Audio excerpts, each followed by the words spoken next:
2026ของส่วนประดับเผาซึ่งมาในคะแนน47 คะแนนและได้รับเงินรางวัลเงินสด1,800,000 กีบ1,000,000 กีบสำหรับมาดามจันทร์กลมโซและอีก800,000 กีบสำหรับเจ้าของเซนพิล่าได้แก่น้องไหนโอ้ยน้องไหน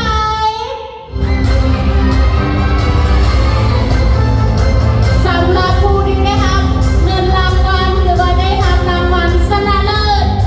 มาในรอบสุดจีนได้แก่น้อง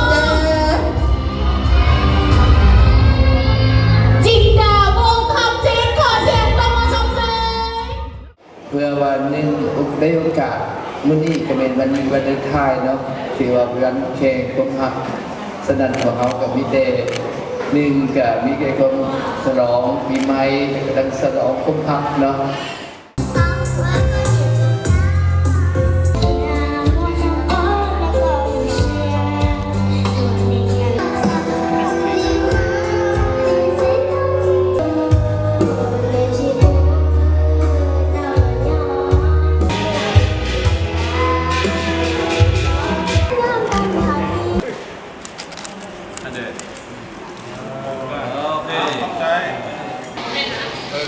กันเลยนั่งใช้ติดสิบเลยนั่นแหละ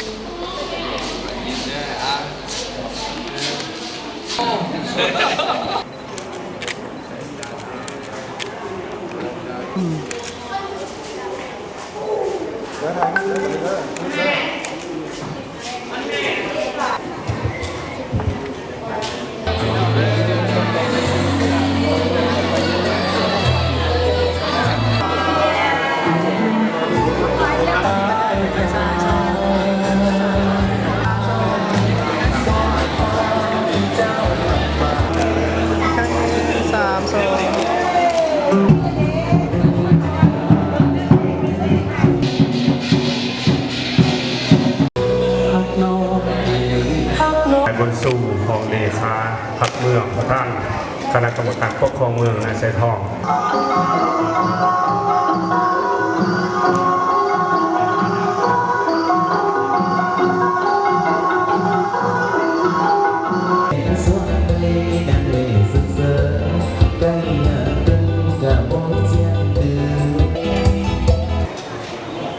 ขอก้อนนี้กันเด้อเดี๋ยวซานซ้อน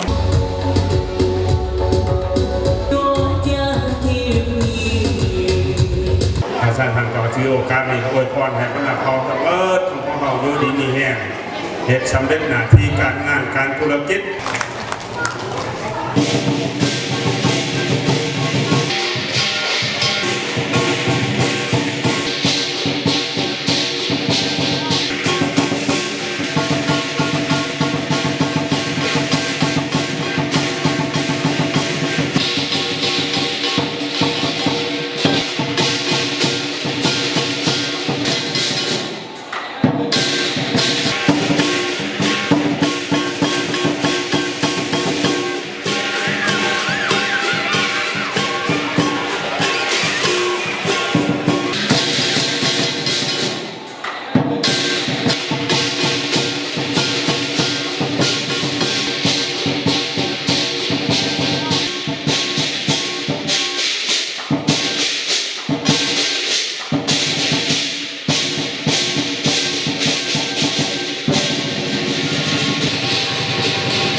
ลรางวัลที่1จะได้รับเงินสดมูลค่า1 ล้านกีบรางวัลที่2มูลค่า500,000 กีบและห้องชนะเลิศอันดับที่3เนาะจะได้รับเงินสดมูลค่า300,000 กีบนั่นเองเนาะตอนนี้กำลังดูเดือดกันแล้วกันเนาะว่าคนใดน้องไหนที่จะได้ดอกไม้ลายที่สุดในการประกวดสุดเวียดนามแฟชั่นที่สวนประดาเภาประจำปี2016ของเนาะถือว่าตอนนี้เนาะคะแนนของพวกเราสู่4แล้วกันเนาะ ขึ้นมามอบให้นางสาวบนแล้วนำมาจากโบสามารถนับเป็นคะแนนได้อีกจะเป็นคนชนะในรอบนี้และผู้ที่จะขึ้นมอบรางวัลก็คือมาดามจันทร์กงโซ1 2 3ยิ้มอย่าลืมว่าลำดับต่อไปนะ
เย่เน่1 2 3เย่